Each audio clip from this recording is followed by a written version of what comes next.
मधुबन के बाबा, मधुबन के बाबा मुरली वाले, आपका क्या कहना, आपका क्या कहना। ओम शांति।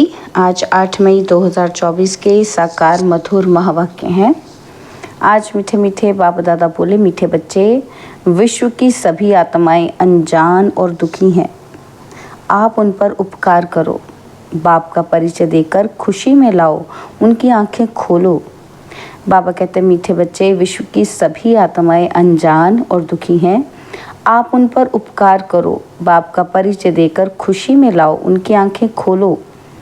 बाबा ने आज प्रश्न पूछा कि किसी भी सेंटर की वृद्धि का आधार क्या है, और उत्तर में बाबा कहते हैं, निस्वार्थ सच्चे दिल की सेवा। तुम्हें सर्विस का सदा शौक रहे तो हुंडी भरती रहेगी। जहाँ पर सर्विस हो सकती है वहाँ प्रबंध करना चाहिए। मांगना किसी से भी नहीं है, मांगने से मरना भला। आप ही सब कुछ आएगा। तुम बाहर वालों की तरह चंदा इकट्ठा नहीं कर सकते। मांगने से सेंटर जोर नहीं भरेगा, इसलिए बिगर मांगे सेंटर को जमाओ। ओम शांति। रूहानी बच्चे यहाँ बैठे हैं। बुद्धि में यह ज्ञान है कि कैसे शुरू में हम ऊपर से आते हैं। जैसे विष्णु अवतरण का एक खेल दिखलाते हैं कि विमान में बैठकर फिर नीचे आते हैं। अभी तुम बच्चे समझते हो अवतार आदि जो कुछ दिखलाते हैं वे सब रॉन्ग है। अभी तुम समझते हो कि हम आत्माएं असल में कहाँ के रहने वाले हैं, कैसे ऊपर से फिर यहाँ आते हैं, कैसे 84 जन्मों का पाठ बजाते पतित बनते हैं, अभी फिर बाप पवित्र बनाते हैं। यह तो ज़रूर तुम स्टूडेंट्स की बुद्धि में होना चाहिए। 84 का चक्र हम कैसे लगाते हैं, यह स्मृति में रहना चाहिए। बाप ही समझाते हैं कि तुम कैसे 84 जन्म लेते हो। कल्प की आयु को लंबा चौड़ा टाइम देने के कारण इतनी सहज बात भी मनुष्य समझते नहीं, इसलिए ब्लाइंड फेथ कहा जाता है। जो भी और धर्म है वह कैसे स्थापन होते हैं, यह भी तुम्हारी बुद्धि में है। तुम जानते हो पुनर्जन्म लेते लेते, पाठ बजाते बजाते अभी अंत में आकर पहुँचे हैं। अब फिर वापस जाते हैं। यह नॉलेज तुम बच्चों को ही है। दुनिया में और कोई भी ये नॉलेज नहीं जानते हैं। कहते भी हैं कि 5000 वर्ष पहले पैराडाइज था, परंतु वह क्या था ये नहीं जानते हैं। ज़रूर आदि सनातन देवी देवताओं का राज्य था, परंतु यह बिल्कुल नहीं जानते। तुम समझते हो हम भी पहले कुछ नहीं जानते थे। और धर्म वाले ऐसे थोड़े हैं कि अपने धर्म स्थापक को नहीं जानते। तुम अभी जानकर नॉलेजफुल बने हो, बाकी सारी दुनिया अनजान है। हम कितने समझदार बने थे, फिर अब बेसमझ अनजान हो गए हैं। मनुष्य होकर अथवा एक्टर्स होकर हम नहीं जानते थे। नॉलेज का प्रभाव देखो कैसा है। तुम ही जानते हो तो बच्चों को अंदर में कितना गदगद होना चाहिए। जब धारणा हो तब ही अंदर में वह खुशी आए। तुम जानते हो हम शुरू में कैसे आए और फिर कैसे शूद्र कुल से ब्राह्मण कुल में ट्रांसफ़र हुए। यह सृष्टि का चक्र कैसे फिरता है, सो तुम्हारे सिवाय दुनिया में कोई भी नहीं जानते हैं। अंदर में यह ज्ञान डांस होना चाहिए। बाबा हमको कितनी वंडरफुल नॉलेज देते हैं, जिस नॉलेज से हम अपना वर्षा पाते हैं। लिखा भी हुआ है कि इस राजयोग से मैं तुमको राजाओं का राजा बनाता हूँ, परंतु कुछ समझ में नहीं आता था। अभी बुद्धि में सारा राज आ गया है। हम शूद्र से अब सो ब्राह्मण बनते हैं, यह मंत्र भी बुद्धि में है। हम सो ब्राह्मण फिर देवता बनेंगे और फिर हम नीचे नीचे उतरते उतरते नीचे आते हैं। कितना पुनर्जन्म लेते चक्र लगाते हैं। यह नॉलेज बुद्धि में रहने के कारण खुशी रहनी भी चाहिए। तो औरों को भी ये नॉलेज कैसे मिले, कितने ख्यालात चलते रहते हैं, कैसे सबको बाप का परिचय दें। तुम ब्राह्मण कितना उपकार करते हो, बाप भी उपकार करते हैं ना। जो बिल्कुल ही अनजान हैं उन्हों को सदा सुखी बनाए, आंखें खोले। खुशी होती है ना। जिनको सर्विस का शौक़ रहता है उन्हों को अंदर में आना चाहिए। बहुत खुशी होनी चाहिए कि हम आत्माएं कहाँ की रहने वाली हैं और फिर कैसे आती हैं पाठ बजाने, कितने ऊंच बनते हैं और फिर कैसे नीच जाते हैं, फिर रावण राज्य कब शुरू होता है, ये अभी बुद्धि में आया है। भक्ति और ज्ञान में रात दिन का फर्क है। शुरू से भक्ति किसने की है? तुम कहेंगे पहले पहले हम आए तो बहुत सुख देखा और फिर हम भक्ति करने लगे। पूज्य और पुजारी में कितना रात दिन का फर्क है। तुम्हारे पास अभी कितना ज्ञान है। खुशी होनी चाहिए ना कि कैसे हमने 84 का चक्र लगाया है। कहाँ 84 जन्म और कहाँ 84 लाख। इतनी छोटी सी बात भी किसी के ध्यान में नहीं आती है। लाखों वर्ष की भेंट में यह तो 1-2 रोज के बराबर हो जाता है। अच्छे अच्छे बच्चों की बुद्धि में ये चक्र फिरता रहता है, तब ही कहा जाता है सुदर्शन चक्रधारी। सत्युग में ये नॉलेज होती नहीं। स्वर्ग का कितना गायन है, वहाँ सिर्फ भारत ही था, जो था फिर बनना ही है।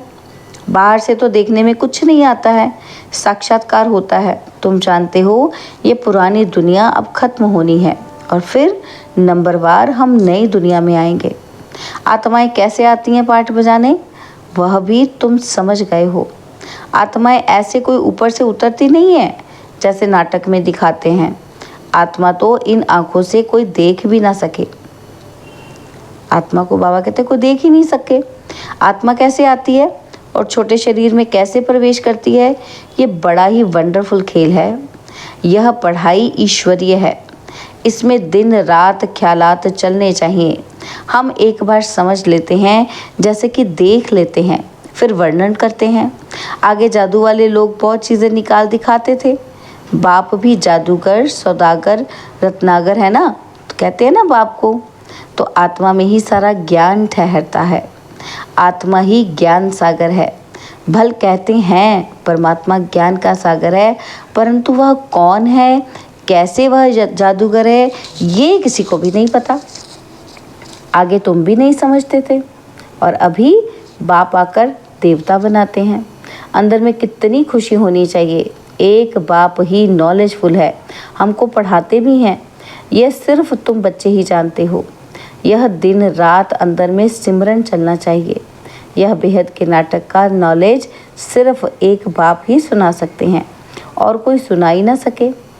बाबा ने देखा थोड़ा ही है, परंतु उनमें सारी नॉलेज है। बाप कहते हैं मैं सत्युग त्रेता में तो नहीं आता हूँ, परंतु नॉलेज सारी सुनाता हूँ। वंडर लगता है ना, जिसने कभी पाठ ही नहीं लिया वो कैसे बतलाते हैं। बाप कहते हैं मैं कुछ भी देखता नहीं हूँ, ना मैं सत्युग त्रेता में आता हूँ, परंतु मेरे में नॉलेज इतनी अच्छी है जो मैं एक ही बार आकर तुमको सुनाता हूँ। तुमने पाठ बजाया, तुम जानते नहीं हो। जिसने पाठ ही नहीं बजाया वो सब कुछ सुनाते हैं। तो वंडर है ना। बाबा कहते तुमने पाठ बजाया, तुम्हें कुछ भी नहीं पता, और मैंने तो पाठ बजाया ही नहीं, मुझे सब कुछ पता है। तो कितना वंडर है। हम जो पाठधारी हैं हम कुछ नहीं जानते और बाप में कितनी सारी नॉलेज है। बाप कहते हैं मैं थोड़ी सत्युग त्रेता में आता हूँ जो तुमको अनुभव सुनाऊँ। ड्रामा अनुसार बिगर देखे अनुभव किए सारी नॉलेज दे देता हूँ।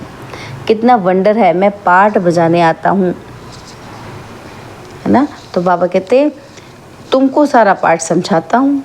मैं पाठ बजाने तो आया ही नहीं और तुमको सारा पाठ समझाता हूँ, इसलिए ही मुझे नॉलेजफुल कहते हैं। तो बाप कहते हैं अब मीठे मीठे बच्चों, अपनी उन्नति करनी है तो अपने को आत्मा समझो। ये है खेल।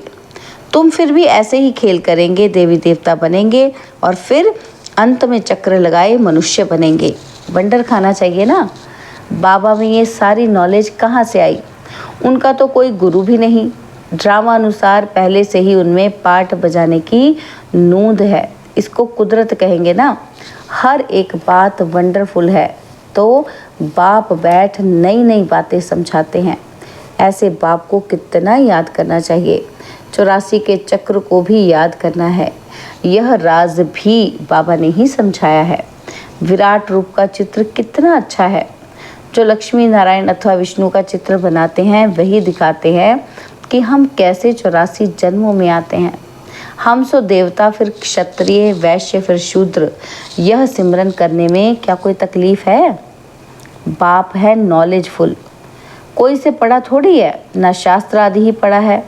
बिगर कुछ भी पढ़े, बिगर गुरु किए इतनी सारी नॉलेज बैठ सुनाए, ऐसा तो कभी देखा ही नहीं। बाप कितना मीठा है। भक्ति मार्ग में कोई किसको मीठा समझेंगे। जिसको जो आता है उनकी पूजा करने लग पड़ते हैं। बाबा बैठ सब राज समझाते हैं। बाबा ही आनंद स्वरूप है और फिर आत्मा ही दुख रूप छीछी बन जाती है। भक्ति मार्ग में तो कुछ भी तुम नहीं जानते थे। मेरी कितनी महिमा करते हैं परंतु जानते नहीं, कुछ भी नहीं जानते। यह भी कितना वंडरफुल खेल है। ये सारा खेल बाबा ने समझाया है। इतने चित्र सीढ़ी आदि के कभी देखे भी नहीं थे। अब देखते हैं, सुनते हैं तो कहते हैं ये ज्ञान तो यथार्थ रहती है, परंतु काम महाशत्रु है, इस पर जीत पानी है, तो ये सुनकर ढीले पड़ जाते हैं। तुम कितना समझाते हो, समझते ही नहीं। कितनी मेहनत लगती है, यह भी जानते हैं कि कल्प पहले जिन्होंने समझा था वही समझेंगे। दैवी परिवार वाले जितने बनने वाले होंगे उनको ही धारणा होगी। तुम जानते हो हम श्रीमत पर राजधानी स्थापन करते हैं। बाप का डायरेक्शन है, औरों को भी आप समान बनाओ। बाप सब ज्ञान सुना रहे हैं, तुम भी सुना रहे हो, तो ज़रूर यह शिव बाबा का रथ भी सुना सकता होगा, परंतु अपने को गुप्त कर देते हैं। तुम शिव बाबा को ही याद करते रहो, इनकी तो उपमा भी नहीं करनी है। सर्व का सद्गति दाता, माया की जंजीरों से छुड़ाने वाला वह एक ही है। बाप कैसे बैठ तुमको समझाते हैं, यह तुम बच्चों के सिवाय और कोई को पता ही नहीं है। मनुष्य यह भी नहीं जानते कि रावण क्या चीज़ है। हर वर्ष जलाते ही आते हैं। एफिजी तो दुश्मन का बनाया जाता है ना। तुमको अभी पड़ा है कि रावण भारत का दुश्मन है, जिसने भारत को कितना दुखी कंगाल बना दिया है। सभी 5 विकारों रूपी रावण के पंजे में फंसे हुए हैं। बच्चों को अंदर में ये आना चाहिए कि कैसे औरों को भी रावण से छुड़ाएं। सर्विस हो सकती है तो प्रबंध करना है, सच्चे दिल से निस्वार्थ भाव से सेवा करनी है। बाबा कहते हैं ऐसे बच्चों की हुंडी में सकारता माना भरता हूँ। ये ड्रामा में नूंद है। सर्विस का अच्छा चांस है तो इसमें पूछने का भी नहीं रहता। बाप ने कह दिया है सर्विस करते रहो, मांगो कोई से भी नहीं, मांगने से मरना भला। आप ही तुम्हारे पास आ जाएगा। मांगने से सेंटर इतना जोर नहीं भरेगा, और बिना मांगे तुम सेंटर जमाओ, आप ही सब आता रहेगा। उसमें ताकत रहेगी। जैसे बाहर वाले चंदा इकट्ठा करते हैं, ऐसे तुमको नहीं करना है। मनुष्य को तो कभी भगवान नहीं कहा जाता। ज्ञान तो है बीज, बीज रूप बाप बैठ तुमको ज्ञान देते हैं। बीज ही नॉलेजफुल है ना, वह जड़ बीज तो वर्णन कर नहीं सकेंगे। तुम वर्णन करते हो, सब बातों को समझ सकते हो। इस बेहद के झाड़ को कोई भी समझते नहीं है। तुम अनन्य बच्चे जानते हो, नंबरवार पुरुषार्थ अनुसार। बाप समझाते हैं माया भी प्रबल है, कुछ सहन भी करना पड़ता है। कितने कड़े कड़े विकार हैं। अच्छे अच्छे सर्विस करने वालों को चलते चलते ऐसी माया की चमाट लग जाती है। कहते हैं हम तो गिर गए। सीढ़ी ऊपर चढ़ते चढ़ते नीचे गिर पड़ते हैं तो की कमाई सारी चट हो पड़ती है। दंड तो ज़रूर मिलना चाहिए। बाप से प्रतिज्ञा करते हैं, ब्लड से भी लिख कर दिया, फिर भी गुम हो गए। बाबा पक्का करने के लिए देखते भी हैं। इतनी युक्तियां करते हुए फिर भी दुनिया की तरफ चले जाते हैं। कितना सहज समझाते हैं। पाठधारी को अपने पाठ का ही सिमरन करना चाहिए। अपना पाठ कोई भूल थोड़ी सकता है। बाप तो रोज रोज भिन्न भिन्न प्रकार से समझाते रहते हैं। तुम भी बहुतों को समझाते हो, फिर भी कहते हैं कि हम बाबा के सम्मुख जाएं। बाबा का तो वंडर है। रोज मुरली चलाते हैं, वह है निराकार। नाम रूप देश काल तो है नहीं, फिर मुरली कैसे सुनाएंगे। वंडर खाते हैं, फिर पक्के होकर आते हैं। दिल होता है कि ऐसा बाप वर्षा देने आए हैं, उनसे मिलें। है ना, दिल में आता है कि बाबा से मिले। इस पहचान से आकर मिलें तो बाप से ज्ञान रत्न धारण कर सकें, श्रीमत को पालन कर सकें। अच्छा, मीठे मीठे सिकिलते बच्चों प्रति माता पिता बाप दादा का याद प्यार और गुड मॉर्निंग।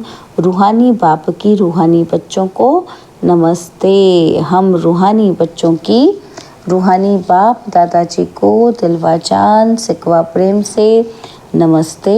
ओम शांति। प्यारे बाबा, मीठे बाबा, मेरे बाबा, शुक्रिया बाबा, शुक्रिया बाबा, शुक्रिया। धारणा के लिए मुख्य सार है, पहला पॉइंट है, ज्ञान को जीवन में धारण कर खुशी में गदगद होना है। वंडरफुल ज्ञान और ज्ञानदाता का सिमरन कर ज्ञान डांस करना है। और सेकंड पॉइंट, अपने पार्ट का ही सिमरन करना है, दूसरों के पार्ट को नहीं देखना है। माया बड़ी प्रबल है, इसलिए खबरदार रहना है। अपनी उन्नति में लगे रहो, सर्विस का शौक रखो। बाबा ने आज वरदान दिया, अच्छाई पर प्रभावित होने के बजाय उसे स्वयं में धारण करने वाले परमात्मा स्नेही भव। अच्छाई पर प्रभावित होने के बजाय उसे स्वयं में धारण करने वाले परमात्मा स्नेही भव। अगर परमात्मा स्नेही बनना है तो बॉडी कॉन्शियसनेस की रुकावटों को चेक करो। कई बच्चे कहते हैं ये बहुत अच्छा है या अच्छी है, इसलिए थोड़ा रहम आता है। कोई का किसी के शरीर से लगाव होता है तो कोई का किसी के गुणों व विशेषताओं से, लेकिन वह विशेषता व गुण देने वाला कौन? कोई अच्छा है तो अच्छाई को धारण भले करो, लेकिन अच्छाई में प्रभावित नहीं हो जाओ। न्यारे और बाप के प्यारे बनो।